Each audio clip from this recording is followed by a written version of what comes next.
श्री स्वामी समर्थ. मी doctor Snehal Ravindra Ghuge. आज video टाकण्याचं कारण हे की मला आत्ताच एक गोष्ट कानावर आली की माझा संसार मोडण्यामध्ये जे सहभागी लोक होते त्याच्यामध्येच एका व्यक्तीचा मुलगा आणि एका व्यक्तीची मुलगी ह्या दोघांचं अफेअर चालू होतं.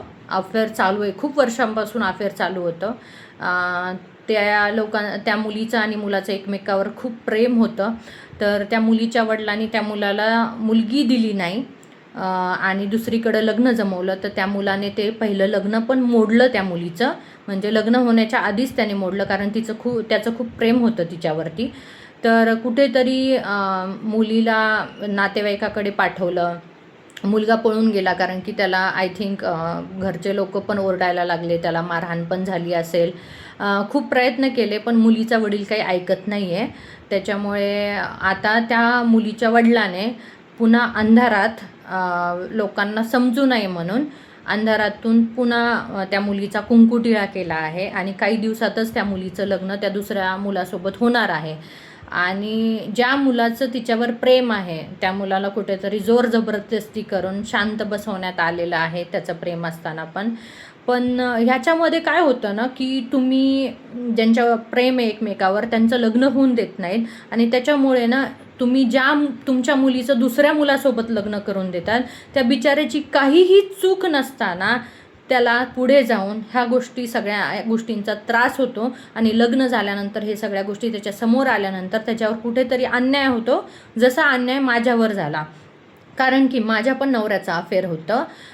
चेअरमन जे आहेत गावाचे चेअरमन, पानेगावचे चेअरमन जे आहे शिवाजी सानप, हे सुद्धा माझ्या नवऱ्याला त्या मुलीसोबत पळून लावणार होते. जर त्यांनी त्यांचं लग्न लावून दिलं असतं तर आज कुठेतरी माझ्यावर हा अन्याय झाला नसता, कुठेतरी माझी फसवणूक झाली नसती आणि त्यांनी सुखाने संसार केला असता, कुठेतरी माझं पण चांगलं झालं असतं. तर अशा प्रकारे हे लोक आहेत ना स्वतःच्या मुलीचे अफेअर जे आहेत ह्यांच्यावरती झाकण टाकतात आणि एखाद्या अजून मुलाचं हे वाटोळं करण्याचा प्रयत्न करत आहेत. तर दोन्ही पण माझ्या नातेवाईकच आहेत. इकडून पण नातं लागतं मुलीकडून आणि मुलाकडून पण नातं लागतं. मुलीच्या वडिलाला हेच सांगणं आहे माझं की जसं तुम्ही माझा संसार मोडला सगळ्यांनी मिळून, तसं तुम्ही अजून मला जसं अंधारात ठेवलं, तुमच्या रवींद्र घुगेचा अफेअर असताना सुद्धा अंधारात ठेवलं आणि तुम्ही आता स्वतःच्या मुलीचं लग्न दुसऱ्या मुलासोबत लावून त्या मुलाची सुद्धा फसवणूक करताय.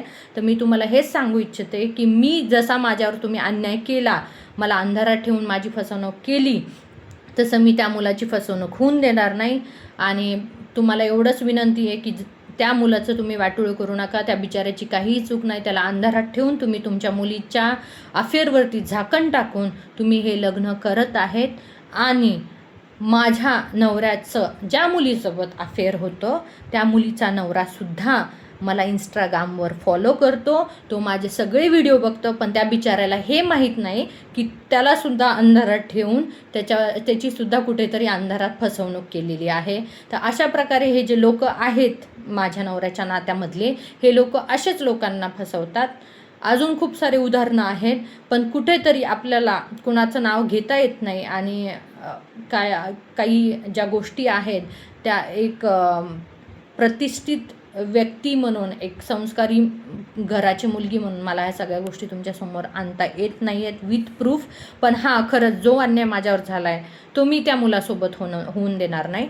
बेटर वे त्या मुलीच्या वडिलांनी आपल्या मुलीचं ज्या मुलावर प्रेम आहे त्याच्यासोबत लग्न करून द्यावं, कारण तो मुलगा डबल पण तिचं लग्न मोडू शकतो.